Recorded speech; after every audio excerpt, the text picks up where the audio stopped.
पत्रकार से भद्रता को लेकर आज आप लोग धरने पे बैठे हैं, क्या कहना चाहेंगे? 19 फरवरी को हर्रो टोल प्लाजा की तरफ से हमारे पत्रकार निकल रहे थे। खीरी में प्रांतीय सम्मेलन था।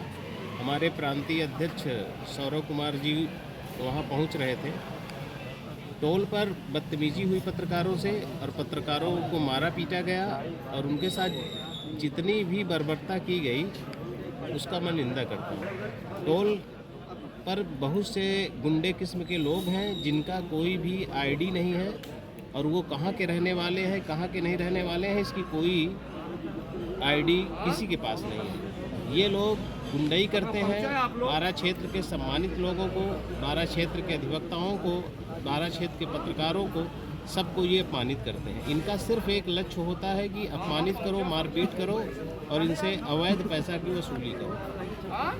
दूसरी बात सबसे बड़ी जो खुन्नस थी पत्रकारों की, माननीय डीएम साहब चहल जी विगत तहसील दिवस पर जब आए थे संपूर्ण समाधान में, तो पत्रकारों ने टोल प्लाजा पर जितनी भी अवैध कार्य हो रहा है उसका उन्होंने एक ज्ञापन दिया था और डीएम साहब को अवगत था। संचालक हैं कोई पांडे जी हैं, वो सीधे पैसा खाते में जाता है। टोल से सीधे पैसा उनके खाते में जाने का सिस्टम बनाया गया है, जो कि ये पैसा NHI में जाना चाहिए। पहली गड़बड़ी। दूसरी बात यह है कि लोग महिलाओं को रखे हैं और महिलाओं को आगे खड़ा करके हर व्यक्ति का सम्मान में ठेस पहुंचाते हैं, उन्हीं महिलाओं से ये मारपीट कराते हैं। तीसरी सबसे बड़ी बात यह है कि इनका एक रजिस्ट्रेशन होना चाहिए निबंधन कार्यालय में, क्योंकि ये राष्ट्रीय राजमार्ग का मामला है।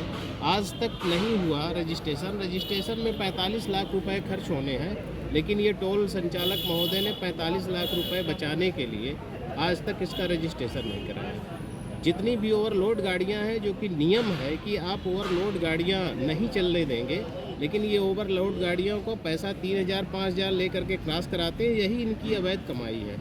पत्रकारों पर इन्होंने FIR जो दर्ज किया है, उन्हीं पत्रकारों को 3 महीने पहले इन्होंने मानहानि का नोटिस दिया है कि आपने हमारे टोल के विरुद्ध में समाचार छापा है और हमारी बेइज्जती हुई है। इन्होंने मानहानि का नोटिस दिया और उन्हीं पत्रकारों के नाम बाई नेम जो FIR दर्ज हुआ है।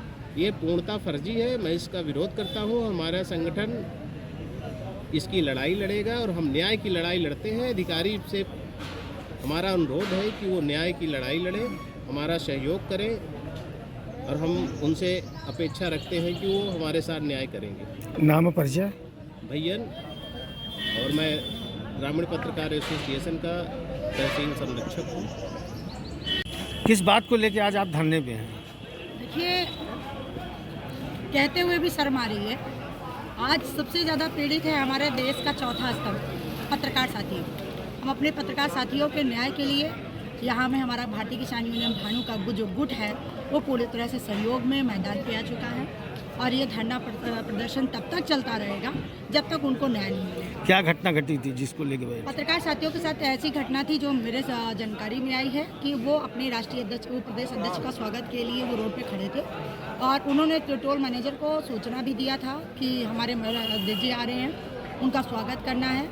और उसमें 4-6 पत्रकार थे, उनकी काफिला निकल रहा था। उन्होंने अपनी ये बात कही थी कि हमारे स्वागत में हम VIP लाइन को खोल दिया, जिसमें उन्होंने किसी भी बात को नहीं माना और VIP लाइन को, और उनसे फ़ोन पे कहा गया कि खुल जाएगा, VIP लाइन पे गाड़ी लगा दीजिए। और जब सारे पत्रकार साथी VIP लाइन पे गाड़ी लगा के अपनी उनका स्वागत करने लगे तो उनके अध्यक्ष जी के साथ बदतमीजी की गई टोल कर्मी महिला द्वारा और बहुत उल्टे सीधे बात रखी गई और कहा गया कि आपका कोई VIP लाइन नहीं है, ना ही आपको कोई छूट मिलेगी, आप लोग जा नहीं सकते हैं। तो अब अध्यक्ष जी ने कहा कि ये ठीक है, अगर ऐसी कोई बात है तो मैं टोल टैक्स दे के जाना चाहूँगा। उन्होंने अपने फास्टैग से अपना पैसा भी कटवाया।